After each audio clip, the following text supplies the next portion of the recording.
Saturday was a great day, great weather. First time we were back at Quick Stadium in 640 some days to play a home game, big crowd.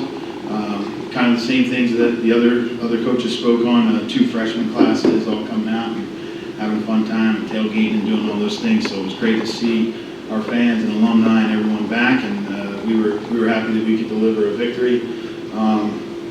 Very tough opponent, Hampden-Sydney, very physical, very athletic, well coached, did a lot of things offensively, formations, spreading the ball around, shifts, trades, motions, all types of things we prepare for. And I think our defense did a really great job doing that. Played 2 quarterbacks on Saturday. Tristan Harris, who is our starter, he didn't practice half the week. He had a wrist injury. So just my policy, if you don't practice, you don't start. So that was that decision.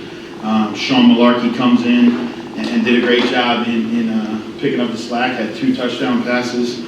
And then Tristan came in later in the game, and he rushed for a touchdown and threw for another as well. So all around it was a good day. Special teams had a few big plays. 4 punts, pundits pinned inside the 10-yard line in the second half really kept Hampden-Sydney in their territory the whole second half and helped our defense. And then we got a big field goal block, which was returned into positive territory, scooped up, returned into positive territory, and led to us converting on a score. So it was a really good performance in all 3 phases. This week we're into MAC play against Lebanon Valley, another team that's well coached and big and physical. Have a lot of returning players from a team in 19 who beat us. So we have our hands full. We have to have a great week of preparation and just be ready to compete on Saturday. Is Tristan still the starter? Yeah, Tristan's our starting quarterback. Sean knew that going into the week. That was made very clear to him. Just part of our culture and our program. You got to be there on the practice field to be able to start, and that's just how we handle it. Both guys knew that, knew their role, came in, played really well. You've been able to 2 close wins, keep up. It's the same nothing, so it's. Yeah, I think our kids are very different than when I first got them, and we're building in the right direction. That's a credit to them, and I'll tell you. My most proud moment on Saturday was for the first time in my time at Widener, back to when I was just an assistant. I walked in the locker room and I didn't even have to address our football team after the game. Told them I'll see you Sunday. And Anthony Jordan, our senior captain, is standing up on the bench in the locker room telling the guys congratulations on winning, but we didn't play to our full potential. And I almost took a step back. It kind of shocked me knowing that we're going in the right direction and we have a leader that understands that when you win a football game, we want to celebrate it because winning's hard and enjoy it that night. But we have a bunch of guys that understand we need to take accountability in the mistakes that we made, and we didn't play up to our full potential in that win. When you have teammates holding each other accountable like that, I think the sky's the limit if we keep doing things in that manner. You mentioned that you thought all 3 phases played well. Are you kind of surprised that all 3 of them played well, considering only the second game and first 2 games in a year and a half? We had a really productive spring. For us, we utilized.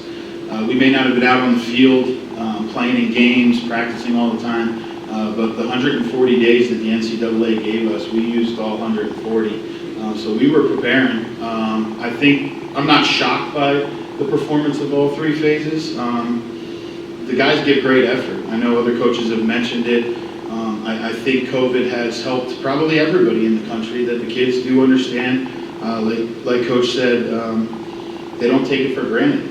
Last night we practiced at night. Our guys are working co-ops and doing different things by day, so we don't have the normal practice schedule as everyone else. And we take the field at 7:45, 8 o'clock at night sometimes. And those guys come out there juiced up with great energy. When, like Coach mentioned, when something's taken away from you, I think you appreciate it more. Our guys appreciate it more. And the one thing that they are appreciating is not just the playing, it's the preparation. I think sitting around with your buddies and watching film and being in there with your coaches and building those relationships, our guys miss that, and they're doing a great job of keeping the intensity in all aspects of our program. It doesn't shock me about our performance because I see how they're preparing. Will it continue? I mean, I hope so, but we got to, earn it every day. What do you think about the defensive culture right now? I mean, you guys only allowed 10 points in 2 games, especially the second half. It's been lights out. What do you think about the defense? Yeah, if you look at the scores that, score of the game, we've offensively put our defense in some bad situations, certainly a couple times, and as well as the special teams has played, we have given up some big kick returns. Listen, the culture of our defense is going to be hard-nosed. I mean, it starts with our defensive coordinator. I mean, Dan Connor's a tough dude, played tough defense for a long time. So, I mean, those meetings that we have with those guys, it's not, there's nothing soft about it. So, I mean, everything's a matter of fact. Practice is very physical, it's very hard. He's coaches like he played, bloody bridge of his nose, and let's rock and roll. So our guys thrive off of that. And we got some guys that are seniors that are just playing real hard. And Anthony Jordan, as I mentioned, the defensive back, he's the one, holding the whole team accountable. We getting great play from Nick Werkheiser up front, physically dominated the game up front on the defensive line on Saturday.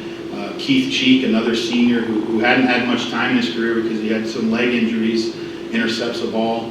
Brendan Kearns is a 5th-year senior, blocks a kick. So he's got those guys playing at a really high level. They're flying around in practice, having fun.